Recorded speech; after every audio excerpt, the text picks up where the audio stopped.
Global योग गीता में आप सभी का स्वागत है। आज हम लोग कर्म योग पर जो विशेष परिचर्चा है गीता में, वह तृतीय अध्याय है, उसी पर हम लोग चर्चा करेंगे। तो सबसे पहले श्री हनुमान जी को याद करते हैं। ओम श्री गुरु चरण सरोज रज निज मन मुकुर सुधार, वर्ण रघुवर विमल जसु जोदाय फलचार, बुद्धिहीन तनु जान के सुमिरो पवन कुमार, बल बुद्धि विद्या देहु मोहि हर।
वद कहिए निश्चित्य निश्चय करके, ये न जिससे श्रेय वास्तविक लाभ, अहम मैं आपनु याम पा सकूं। आपके व्यामिश्रित अनेकार्थक उपदेशों से मेरी बुद्धि मोहित हो गई है, बुद्धि भ्रम में फंस गया है। अतः कृपा करके निश्चय पूर्वक मुझे बताएं कि इनमें से मेरे लिए सर्वाधिक श्रेष्ठ क्या होगा। यहाँ पर जो है क्रिया योग के माध्यम से जब हम साधन करने जाते हैं, तो जो योगी महाराज हैं उन्होंने कहा है कि आप जब क्रिया योग के माध्यम से साधन करने जाते हैं, तो निश्चित रूप से जब जो अवस्था आपकी है, महापुरुषत्व का वह मार्ग है, लेकिन उस मार्ग में आपको अनेक बाधाएं आती हैं।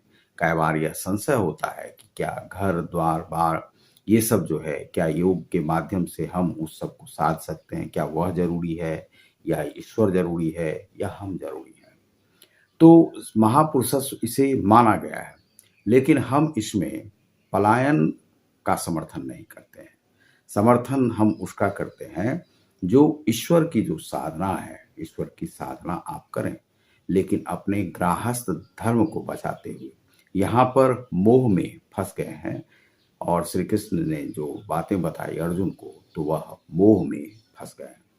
अब वह कहते हैं कि बुद्धि श्रेष्ठ है या सकाम कर्म श्रेष्ठ है। आप सकाम कर्म से आप कहते हैं कि बुद्धि श्रेष्ठ है, तो फिर बुद्धि यदि श्रेष्ठ है तो फिर युद्ध में क्यों झोंक रहे हैं?